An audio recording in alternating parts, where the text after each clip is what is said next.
On the back seat of the Plymouth, between Esther and Rahel, sat baby Kachama.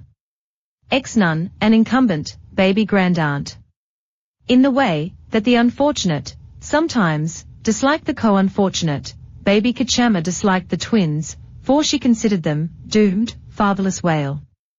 Worse still, they were half Hindu hybrids, whom no self-respecting Syrian Christian would ever marry. She was keen for them to realize that they lived on sufferance in the Imenem house, their maternal grandmother's house, where they really had no right to be. Baby Kachama resented Amu because she saw her quarreling with the fate that she, baby Kachama herself, felt she had graciously accepted. The fate of the wretched, manless woman. The sad, Father Mulligan-less, baby Kachama. She had managed to persuade herself over the years that her unconsummated love for Father Mulligan had been entirely due to her restraint and her determination to do the right thing. She subscribed wholeheartedly to the commonly held view that a married daughter had no position in her parents' home. As for a divorced daughter, according to baby Kachama, she had no position anywhere at all. And as for a divorced daughter from a love marriage, well, words could not describe baby Kachama's outrage. As for a divorced daughter from an intercommunity love marriage, baby Kachama chose to remain quiveringly silent on the subject. The twins were too young to understand all this. So baby Kachama grudged them their moments of high happiness, when a dragonfly they'd caught lifted a small stone off their palms with its legs, or when they had permission to bathe the pigs, or they found an egg, hot from a hen. But most of all, she grudged them the comfort they drew from each other.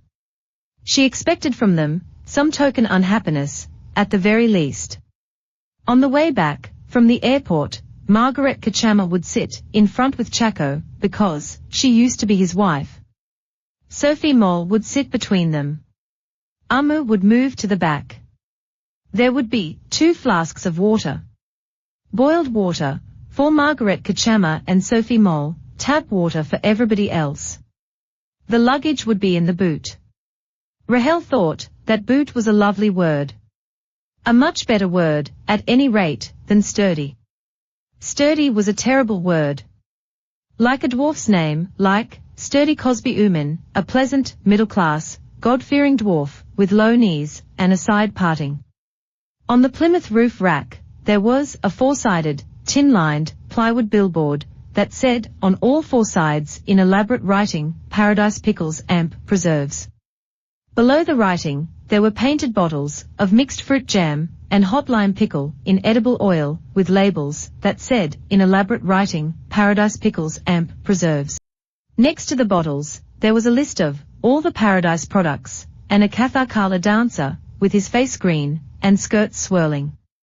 Along the bottom of the S-shaped swirl of his billowing skirt, it said, in an S-shaped swirl, Emperors of the Realm of Taste, which was Comrade Pillai's unsolicited contribution. It was a literal translation of Ruchi, Lokathbendi, Rayivu, which sounded a little less ludicrous than Emperors of the Realm of Taste. But since Comrade Pillai had already printed them, no one had the heart to ask him to redo the whole print order. So, unhappily, Emperors of the Realm of Taste became a permanent feature on the Paradise Pickle labels. Amu said that the Kathakala dancer was a red herring and had nothing to do with anything. Chaco said that it gave the products a regional flavor and would stand them in good stead when they entered the overseas market. Amu said that the billboard made them look ridiculous, like a traveling circus with tail fins.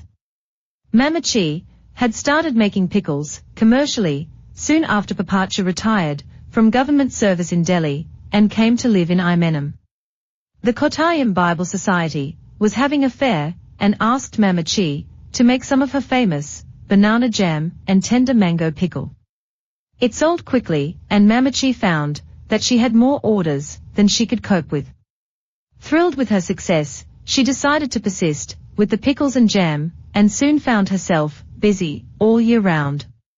Papacha, for his part, was having trouble coping with the ignominy of retirement. He was 17 years older than Mamachi, and realized, with a shock, that he was an old man, when his wife was still in her prime.